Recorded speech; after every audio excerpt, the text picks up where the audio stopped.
Buenas noches con todos.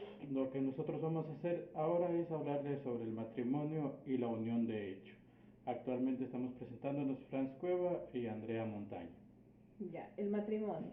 El matrimonio es una unión legal y social entre dos personas que establece una relación afectiva y familiar duradera. Incluye el compromiso, el afecto, el establecimiento de familia, así como derechos y responsabilidades legales.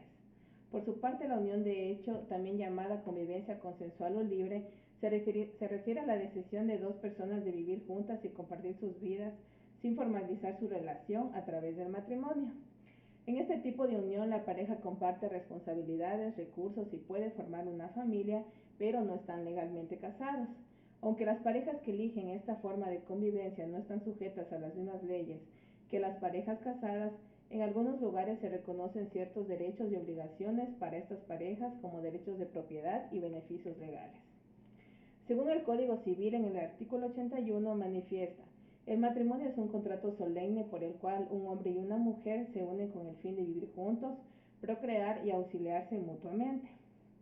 En el artículo 82 se menciona: no podrá procederse a la celebración del matrimonio sin el ascenso o la licencia de la persona o personas cuyo consentimiento sea necesario según las reglas que van a expresarse, o sin que conste que el respectivo contrayente no ha menester para casarse el consentimiento de otra persona o que haya obtenido de la justicia en su caso.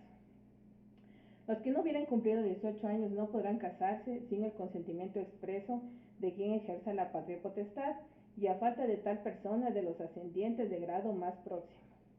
Se entenderá faltar el padre o la madre u otro ascendiente, no solo por haber fallecido, sino en todo caso de incapacidad legal. Asimismo, se entenderá que faltan el padre o madre que por sentencia han sido privados de la patria potestad. A falta de dichos padres, madres o ascendientes, será necesario, al que no haya cumplido 18 años, el consentimiento de su curador general o, en su defecto, el de un curador especial. Si la persona que debe prestar ese consentimiento lo negare, aunque sea sin expresar causa alguna, no podrá procederse al matrimonio de los menores de 16 años.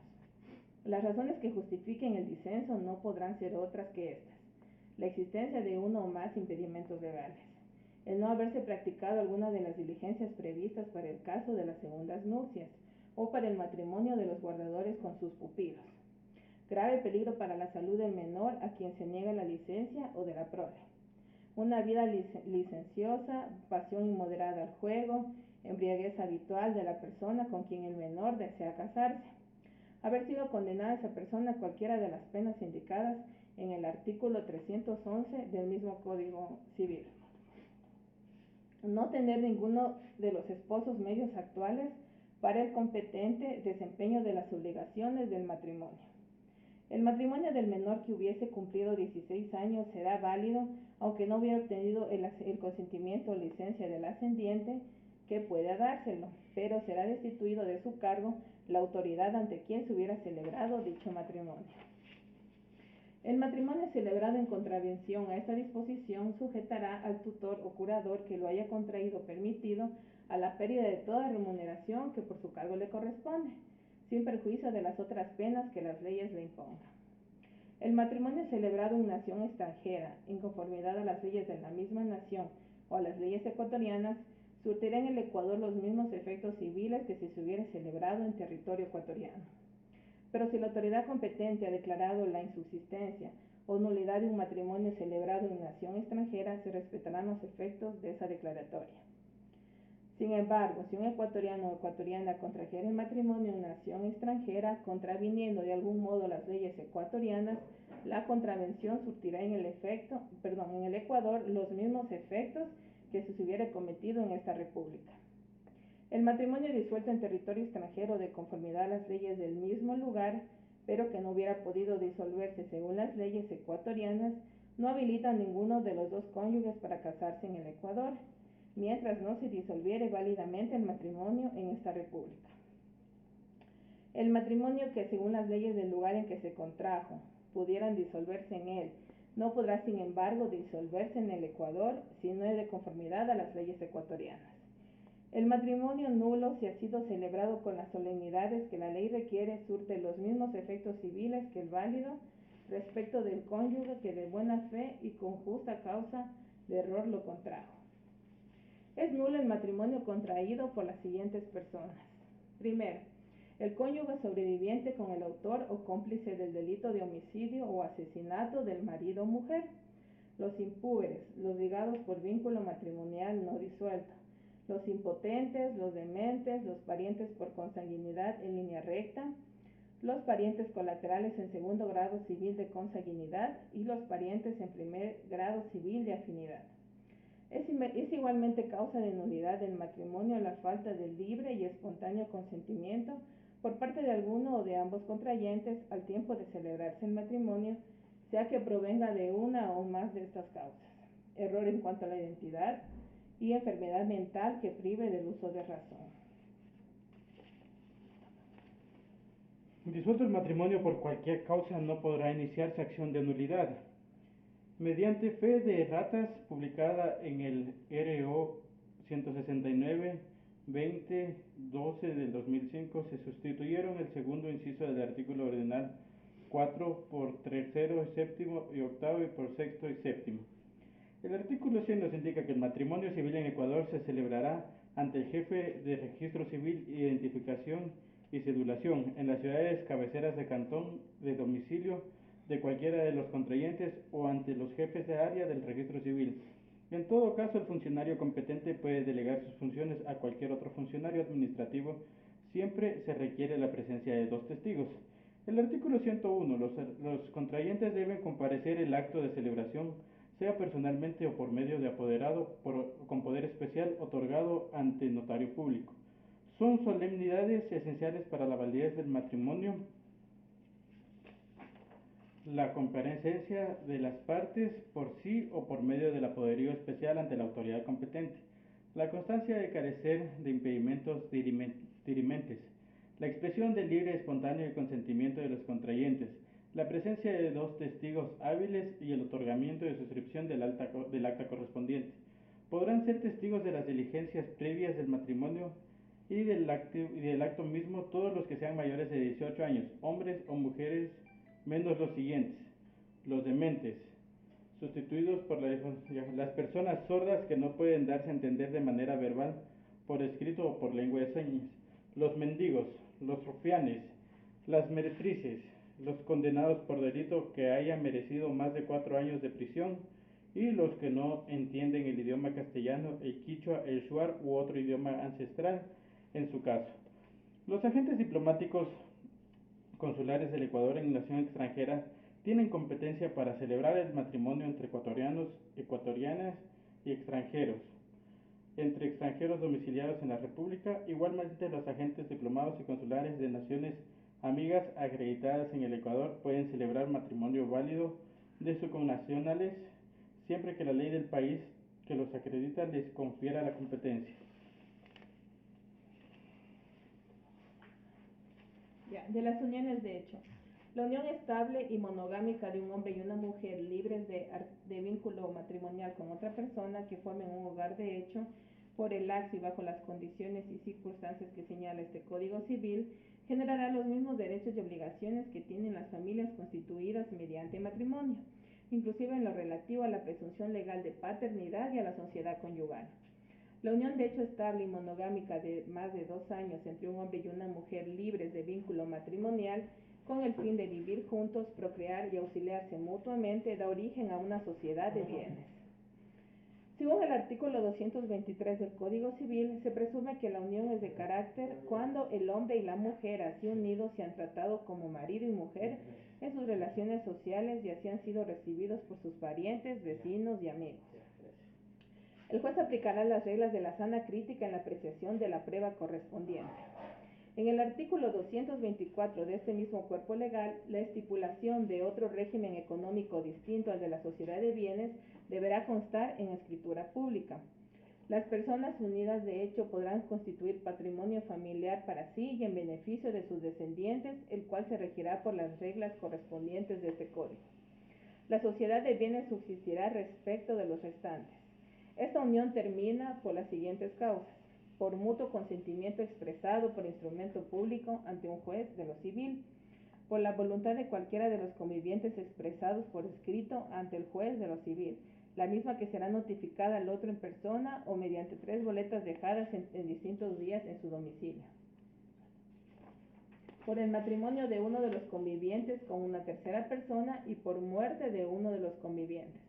Por el hecho del matrimonio entre los convivientes, la sociedad de bienes continúa como sociedad conyugal.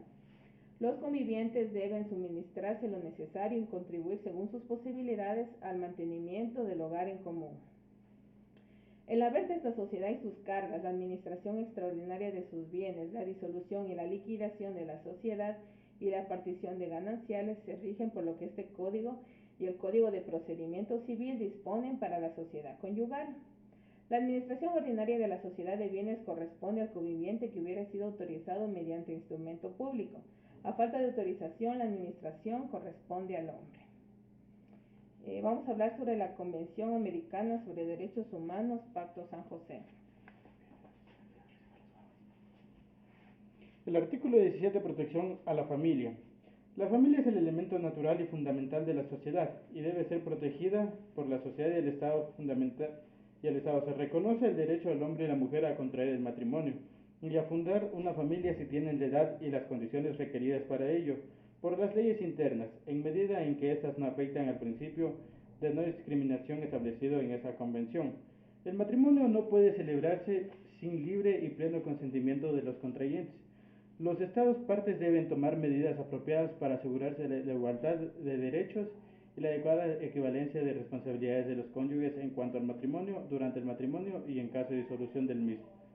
En caso de disolución se adoptarán disposiciones que aseguren la protección necesaria a los hijos, sobre la base única del interés y conveniencia de ellos. La ley debe reconocer iguales derechos tanto a los hijos nacidos fuera del matrimonio como a los nacidos dentro del mismo. Según la Constitución, el artículo 67 reconoce la familia por sus diversos tipos. El Estado protegerá como núcleo fundamental de la sociedad y garantizará condiciones que favorezcan integralmente la consecución de sus fines. Estas se constituirán por vínculos jurídicos o de hecho y se basarán en la igualdad de derechos y oportunidades de sus integrantes. El matrimonio es la unión entre hombre y mujer. Se fundará en libre consentimiento de las personas contrayentes y en la igualdad de sus derechos y obligaciones y capacidad legal. La unión estable y monogámica de las dos personas libres de vínculo matrimonial se forman en un hogar de hecho y por el lapso y bajo las condiciones y circunstancias que señale la ley. Generarán los mismos derechos y obligaciones de quienes las familias constituidas mediante el matrimonio y la adopción corresponderá solo a parejas de distintos sexos. En las estadísticas de matrimonio en el Ecuador, durante el periodo de 1954 a 1955, la Dirección General del Estado y Censos, de Estadística y Censos del Ministerio de Economía fue responsable de producir el Anuario de Estadísticas Vitales. En 1954 se registraron 24.310 matrimonios, aunque no se obtuvo información de las provincias de Morona, Santiago y Zamora Chinchipe. Al año siguiente, en 1955, se registraron 2.331 matrimonios, aunque no se publicaron tantos datos pertinentes en algunas provincias como Manabí, Morona, Santiago, El Oro, Pastaza, Sucumbíos y otras, no se pudo recuperar información. Durante el periodo de 1956 a 1959, la producción del anuario estuvo a cargo de la Dirección General de Estadísticas y Censos del Ministerio de Economía, con la colaboración de oficinas dependientes de la Dirección General del Registro Civil y la Dirección General de Sanidad. En 1956 se registraron 23.262 matrimonios, con los datos clasificados por fecha que ocurriera en el hecho vital y la cobertura a nivel nacional, aunque con poca información de las provincias del Oriente. En 1961 se registraron 28.627 matrimonios. En 1962 y 1963 se registraron 30.191 y 31.585 matrimonios respectivamente. En 1964 se registraron 3.401 casos con información similar al anuario de 1963. En 1965 se registraron 30.362 matrimonios y se incluyó información sobre divorcios con 1.300 registros desagregados por meses y provincias. En 1966 se registraron 32.121 matrimonios y 1.050 divorcios, con más información sobre variables de divorcios. En 1967 se registraron 30.985 matrimonios y 1.030 divorcios, con algunas actualizaciones en las tablas. En 1968 se registraron 30.713 matrimonios y 1.079 divorcios, con una disminución mínima en comparación con el año anterior.